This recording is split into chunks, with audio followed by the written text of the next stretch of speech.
Salut à tous, bonjour à tous les bowlers, on se retrouve pour une nouvelle semaine d'entraînement. On attaque la semaine avec le 21.3 et 21.4, donc les deux derniers watts des Open de cette saison, de cette année. Ce sera aujourd'hui la version avec équipement que je vais vous présenter pour ceux qui vont pouvoir le faire. C'est-à-dire qu'il va vous falloir une barre de traction et une barre d'haltéro.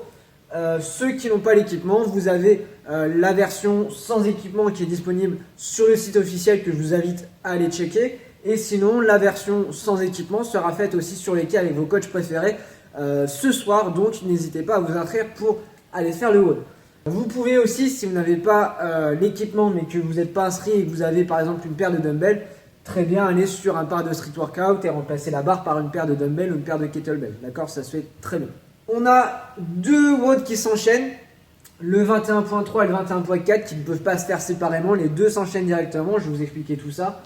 Et je vais vous présenter un échauffement qui va vous permettre de bien attaquer et bien performer sur ces deux WOD là.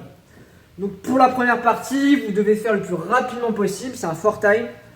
3 blocs de travail avec 15 front squats, donc barre sur les clavicules, je descends squat complet, je remonte. Vous pouvez tenir la barre en prise haltéro ou aussi en prise un peu bodybuilding comme certains font pour préserver le grip, c'est quelque chose qui peut se faire. 30 toes to bar, donc les pieds qui viennent toucher la barre. Et 15 thrusters. Donc ça, cette partie-là, elle se fait relativement rapidement normalement. Si vous avez déjà des difficultés avec les toes to bar, n'hésitez pas à faire vraiment des tout petites séries, d'accord, même à finir sur des reps de 1 ou 2 pour aller le plus loin possible dans le WOD, parce que 30 répétitions, ça va déjà être un challenge pour vous. Okay, pour ceux qui sont très à l'aise avec les toes to bar, vous pouvez la jouer unbroken, ça se fait. Attention à votre grip, ça peut être intelligent de venir faire 1 ou 2 breaks quand même. Après ça, vous prenez 1 minute de récup qui sera comprise dans le temps total du WOD, d'accord, elle est comprise dans votre score. Et vous attaquez avec à nouveau 15 front squats, cette fois-ci 30 chest to bar pull-up, donc la poitrine qui vient toucher la barre à chaque fois, bien les bras tendus sous la barre et bien la poitrine qui touche la barre à chaque fois. Butterfly, keeping, street, c'est comme vous voulez. Ceux qui sont à l'aise, on pourra aller chercher les muscle-up ensuite. Ceux qui ont des difficultés déjà avec ces deux premiers mouvements de gym, vous allez risquer de bloquer sur cette partie-là, d'accord. Donc comme pour les toes to bar, venez séquencer, faire des petites séries, des petites reps, relâchez bien les bras et enchaînez. À la rigueur, vous pouvez même les faire un par un en vous laissant retomber, en vous retournant et en enchaînant les répétitions. Et 15 thrusters et du coup à nouveau 1 minute de récupération. Et vous enchaînez pour terminer avec 15 front squats, 30 muscle up bar. Donc c'est là que les plus confirmés vont vraiment prendre le mur. Vous allez voir que vous allez avoir les dorsaux qui vont chauffer, les épaules, le cardio, tout qui va monter. Donc faites des petites séries, prenez le temps de chaque série, essayez d'aller vraiment le plus loin possible, ok. Et 15 thrusters pour terminer. Donc pareil, cette dernière série de thrusters fait relativement mal si vous arrivez jusque là. Servez-vous bien de vos hanches, bien de vos jambes, ok. Au niveau des barres, vous avez une barre à 42,5 pour les gars et une barre à 30 kg pour les filles. Et je vous ai dit donc un time cap de 15 minutes. Si vous finissez tout ça en moins de 15 minutes, vous enchaînez directement sur le WOD, on rajoutera 7 minutes pour aller faire le WOD suivant. Si jamais vous prenez le cap à 15 minutes, ok, vous êtes je ne sais pas où et vous arrivez à 15 minutes, vous avez 7 minutes de plus à partir des 15 minutes pour faire la partie suivante. Ok, mais les deux s'enchaînent et sont indissociables. Donc pour exemple, si vous finissez à 10 thrusters ici sur 15, votre score ce sera le nombre de reps que vous avez fait jusqu'à 10 thrusters et vous aurez donc jusqu'à 15 plus 7, 22 minutes pour venir compléter la partie suivante. Ok, si vous finissez tout le WOD en 13 minutes, vous avez 13 plus 7, 20 minutes pour venir compléter la partie suivante. Ok, donc la partie suivante, le 21.4, vous devez trouver la charge maximale que vous allez pouvoir déplacer sur le complexe suivant. 4 exercices, vous devez faire sans lâcher la barre et en touch and go pour le clean. Donc un deadlift, donc je soulève la barre du sol à hauteur des hanches, bras bien tendu, ok. Un clean, donc je viens reposer la barre pour repartir. Donc là, vraiment touch and go, vous ne devez pas reposer la barre au sol.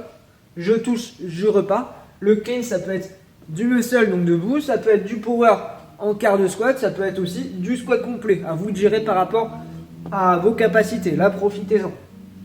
Un hand clean, donc à partir d'au-dessus des genoux, et je viens passer ma barre sur les épaules. Pareil, muscle, power, squat, c'est comme vous pouvez comme vous sentez, ok. Et on termine par un jerk, donc à partir des épaules, vous devez projeter la barre au-dessus de la tête. Encore une fois, ça peut être du push jerk, du speed jerk, du push press. C'est à vous de gérer par rapport à la technique qui vous convient le mieux pour aller soulever le plus lourd possible. Attention à ne pas partir trop rapidement de ce bloc-là à ce bloc-là. Prenez un petit peu de temps pour récupérer. Vous allez voir que la première barre que vous allez toucher ici va vous paraître très lourde. Donc, soyez pas trop gourmand pour la première barre ici. Et visez 2, 3, 4 tentatives grand maximum, d'accord, en y allant crescendo. Pour l'échauffement, enfin, vous allez venir démarrer avec 10 minutes de cardio. Donc là, si vous avez un vélo, un rameur, quelque chose comme ça, vous pouvez passer une dizaine de minutes tranquillement là-dessus pour faire monter l'intensité. Sinon, ça peut tout simplement être 10 minutes de course ou alterner un peu de course, un peu de corde à sauter, ce genre de choses, ok? Ensuite, vous allez faire 2 tours de 10 bandit squat, donc le petit élastique autour des genoux, je descends en squat complet, je remonte en contrôlant bien pour activer les fessiers. 10 table pulse, donc vous êtes les fesses au sol, mains au sol, pieds au sol, et vous allez venir monter les fesses le plus haut possible pour venir faire une belle table et bien activer au niveau des épaules. Et 10 hollow rock, donc la banane au sol, lombaire bien plaqué au sol, bras aux oreilles, on travaille sa position, et on vient tanguer l'avant en arrière. Vous faites ça 2 fois à votre rythme. Ensuite, vous allez alterner entre un travail de barbell yoga, donc travail d'activation, travail d'étirement, veuillez mobiliser la position de front track, la position overhead, la position basse du squat, etc. Travaillez un petit peu tous ces mouvements-là. Et vous alternez avec la préparation pour la gym. Donc pour le mouvement de toes to bar, pour le mouvement de chest to bar, et pour le mouvement de bar muscle up si vous allez aller jusqu'au bar muscle up. Donc d'abord, vous travaillez sur des exercices de renforcement pour bien activer musculairement. Ça peut être des tractions strictes, des toes to bar stricts, ce genre de choses. Et ensuite, progressivement, vous rajoutez les petits drills pour arriver jusqu'à nos 3 mouvements de gym. Ok, vous devez les rentrer avant la suite. Ça va vous prendre en 10 à 20 minutes. Ok, pendant ce temps-là, vous ne mettez pas de poids sur la barre et vous alternez entre les deux. Ensuite, vous allez venir monter en charge sur le complexe. Donc, cette partie-là, un deadlift, un clean, un incline, un jerk. Une dizaine de minutes, quinzaine de minutes grand maximum pour monter en charge jusqu'à votre première tentative ici. Ok, la barre que vous êtes sûr de réussir à tous les coups quand vous allez commencer ici. Vous montez en charge jusqu'à cette première barre. Et pour terminer, vous allez venir faire le plus rapidement possible 5 front squats, 5 toes to bar, 5 thrusters à la charge du mode. Vous prenez 30 secondes de récup. 4 front squats, 4 chest to bar, 4 thrusters. Le plus vite possible, toujours à la charge du mode. 30 secondes de récup. Et on finira avec 3 front squats, 3 muscle up et 3 thrusters le plus rapidement possible. Vous prenez 3 à 5 minutes de récup complète et vous attaquez directement par le WOD. J'espère que cette vidéo vous aidera à faire le meilleur score possible pour ces derniers WOD des Open. Je vous souhaite bon courage avec ça. N'hésitez pas si vous avez des questions, des besoins particuliers par rapport à ça. Je vous souhaite un bon courage, un bon début de semaine. On se retrouve demain pour le prochain WOD. Ciao à tous!